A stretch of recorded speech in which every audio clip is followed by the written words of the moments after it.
My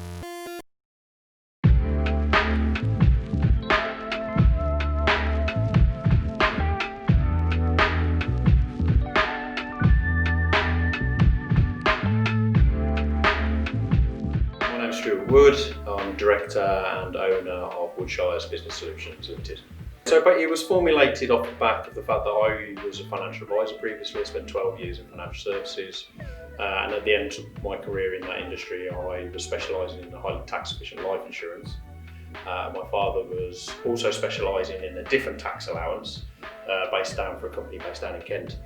And he was getting a bit frustrated with that company, and I said to him, we've got two tax tools here. Why don't we partner up, create a new company? We've got two client banks as well. We've got two legitimate ways to help clients reduce their tax liability overall. So that's how Woodshires started, and then subsequently from that point it's grown to 6 of us internally, 30 of us externally, and we do 13 different tax allowances now. So I actually qualified in college as a 3D product designer. That's because I'm quite creative and quite arty. And then when I came out of that, I realised I needed a job. So I hunted around, and a couple of my family members were in financial services and mortgage advisors. So I asked if there was any administration jobs going, and I started that when I was 17, 18. And I got into it that way, and then subsequently I spent a long time in that industry, built up a practice. I got qualified as an advisor. And then that was my history from there. So basically I've only ever had one real job, which is advising, and then 6 years ago I was bored because of the compliance that I had to deal with in the FCA. It was all getting to me a little bit frustrating, so I wanted to do something else, so hence why we formulated this. So we're only one of a couple of companies in the UK that actually do what we do, which is acting as a consultant between clients and specialists that work just specifically within one area. So our biggest competition really is big accountancy firms like PwC, KPMG, but subsequently they actually do give us work because the way in which we work is we don't step on any toes, we don't overlap on what they do, because what we do is we specialise in the areas that they potentially can't fulfil in-house. So what we do is we kind of ring fence their clients and bolster them up as a profession by going in and just giving the additional benefit and service that they can't do internally, or potentially don't have the facilities to do at that time internally. So we go in and just maximise that potential for clients. And where we separate off from any kind of competition is just we because of our different industries. Mine from financial services, I'm a lot more structured, I'm a lot more corporate, and then my father, he's a lot more kind of engineering, nuts and bolts builders, etc. We've got a really good complement between each other, and we don't try and go and talk to people and bamboozle them with loads of technicalities and points of law in tax and bits and pieces. What we do is try and just understand what they do on a day-to-day basis, really get to understand their business and where they've come from, and then match up then the right specialists to actually come in and carry out the work for them. We literally talk to anyone. So we've got over 3,000 clients now since we were going. We're doing roughly 50 to 80 new clients a month at the moment. That range from one man who's just started up, who's doing a little bit of coding, potentially developing an app or a process or something, up to Sarchi in London, who's one of our clients, but obviously got multiple offices, multiple divisions, etc., etc.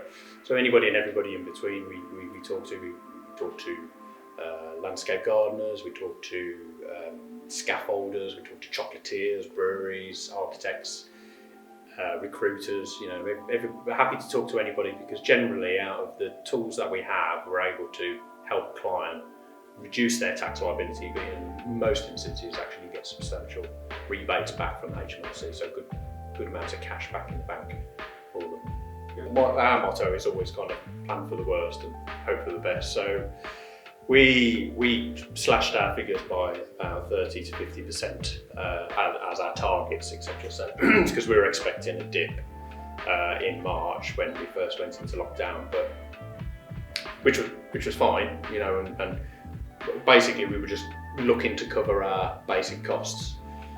But what actually happened was completely opposite. So in our first month of lockdown, we actually did 4 to 5 times our actual normal turnover, over 100k in a month, and then subsequently month on month we've been absolutely monstering it, to be honest, from that point. And it's not because we've done anything different, or we've we've really exploited, what's going on at the moment. It's basically just because we've had so many conversations over the years with clients, a lot of which have gone ahead, or some of them maybe not gone ahead, or we've worked in one area and not the other. A lot of them have come back now and gone, oh, actually, could we look to reduce what tax we're potentially going to pay, and we'll see if we can actually potentially get some cash back, which is our real main drive, is actually getting fiscal cash back from HMRC. And the tools that we work with, they're a great way to actually get funds back from the HMRC without having to take out the bounce back loan, without taking on further liability going forward, utilising the tools that you already have at your disposal, the allowances that are already readily available to you to actually get that money in the bank. So yeah, for us, it's been really positive in a weird way, but overall, we've always stayed not overly confident or optimistic. We try and keep it, but subsequently we have had to take on 2 more people to deal with the amount of work that we've had coming in over the period, which is great as well. And then we're looking to rebrand and restructure and grow as we go forward. So yeah, but for our clients, not all our clients have come through it very well. We know this. Yeah, so we're doing a lot of assistance in recovery at the moment. So companies that are potentially going into liquidation or administration, and we're trying to help them out of that situation by trying to get them as much cash back as possible. So one of the great things that actually happened at the start of this was the HMRC's lead time on a lot of the allowances. So they always check everything that comes in terms of the reports, and they never pay out unless they're happy. They ask all those questions up front. The lead time before the pandemic was kind of 18 weeks, so it was really pushing on. But what they did was, because obviously HMRC, all their staff had to be working from home, their efficiencies massively went up. So the lead time now from like 12 to 18 weeks went down to 28 days. So all the cases that we were putting in, of which there's hundreds, they were all just being done. And those instances where the HMRC potentially would like to go and visit a client, where they would normally go and do it physically face to face, they were doing it on Zoom. So again, it was cutting the amount of time down for physical viewings, etc. So everything just really streamlined down, and then hence why our numbers have gone up. It's because everything has come in a lot more speedily and readily. So we've been in a really fortunate situation, very lucky. I don't think there'll be winners and there's going to be losers, and that's the same with any type of economic downturn. I think the realisation of it all hasn't actually hit yet. I think when the furlough scheme comes to an end, that's when we're really going to start seeing a big downturn, because there's a lot of people, and I know a few myself, who are in this furlough scheme, and they are in the situation now where they don't have a job. So they're just being furloughed because it's efficient, tax efficient and cash efficient as well for the companies to just keep them on furlough, keep them ticking over. But the moment that stops, and then the company realises that they have been running at a similar sort of production level, but with less staff, then it's inevitable that companies are going to be sitting there going, actually, we don't actually need them to come back now, so we'll find reasons as to not have them come back. And all those people now that are sitting there, who potentially could be looking for alternative work or better roles for them in the future, they're just hanging fire waiting for an inevitability, which is going to be mass redundancy in the UK. I can see it coming. So yeah, I don't think it's going to be a positive thing going forward. From a selfish point of view, is yes, there's a civils loan, there's a bounce back loan, but essentially as a company you're taking on further liability. You've got to pay it back at some point. And although it's great for the short term, you've got 6 to 12 months where you can have that for nothing. You have got to pay back. And the great thing about the allowances that we work with the HMRC is that you're getting the same levels of cash back, especially with R&D tax credits, which is one of our biggest drives. Is in a lot of instances you're getting hundreds of thousands of pounds back cash from the HMRC. It's not affecting your P&L in any way, and it's pushing you into a really cash positive position. And because it's effectively tax you pay that you're going to get back, or if you're loss making, it doesn't matter, you can still claim it back at a lower rate. It's cash that you don't actually then have to pay back. There's no interest on it, it's yours. And then you as a company then can utilise it in a more efficient way to take on more people and keep the growth presume, when moving forward. So my biggest advice is always look at the allowances that are relevant for your company, and talk to a specialist about it as well. We work with accountants a lot, but the thing is with accountants, they're like GPs. They've got a great understanding as to how a company works day to day, utilising the numbers in the right areas. But one thing they're not is specialists in certain areas. As your GP, you should really be referring that work on to a specialist. So that's what we try and do, because in a lot of instances, figures can be very conservative, and the HMRC don't like that. They don't care if you're claiming £1 or £1 million. They just want to make sure that you're claiming every pound you should be claiming for. And if a claim's going in, potentially it's only 50k, and then we come in later on and found out it's £500,000, which in a few instances I have had that scenario. It's detrimental to the client and the relationship with the client with the accountant as well, because they blame the accountant. It's not the accountant's fault, because a lot of these allowances are process driven. It's not necessarily an accountancy function. It's more of an understanding of process and how a business actually operates day to day.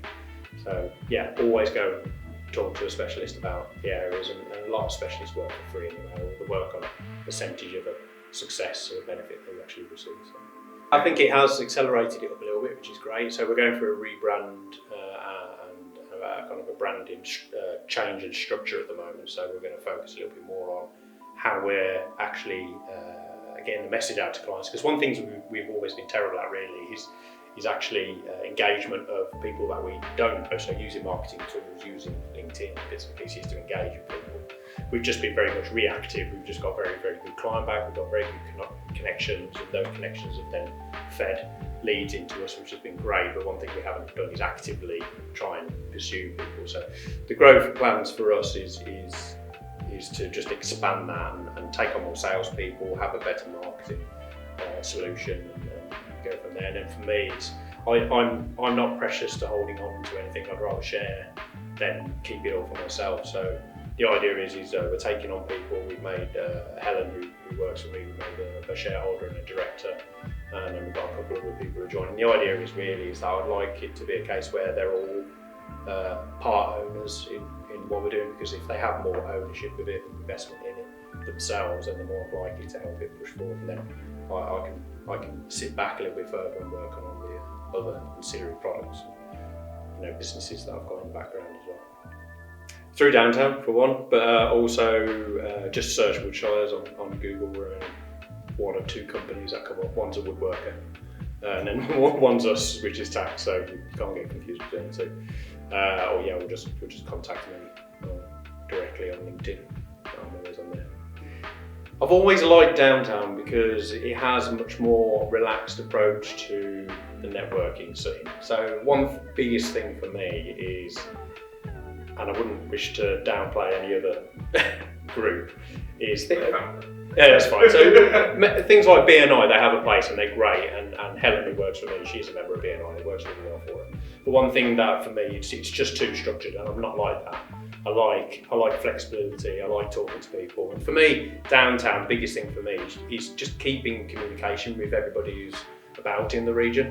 So, for £1,200 a year, it's well worth its money just to ensure that I'm keeping the communication going with the people that work around the city, and making sure they're all okay, and if I can help them, or and just working collaboratively. But the biggest, and it's been great for us anyway. So we've got some great clients through Downtown, and it's paid its way now for years and years. So there's no risk of me leaving just yet. But no, all the events have been great. The round tables have been great. You manage to get people in a room that I haven't seen any other networking group manage to get in the room, which is absolutely fantastic, and I really like that. And you get a lot more high-end engagement in Downtown than you do in the other networking groups. And the biggest win for me overall, long term, is your engagement back with me has always been really, really good. Where if you go into other groups, sometimes you just become a number and they completely forget you. And I like that kind of, you can just phone up, use engagement, to and fro. It's really good. And if I feel like I need to ask for something, chances are, you guys are really great. You'll help, and then vice versa. I hope I can do the same for you guys as well.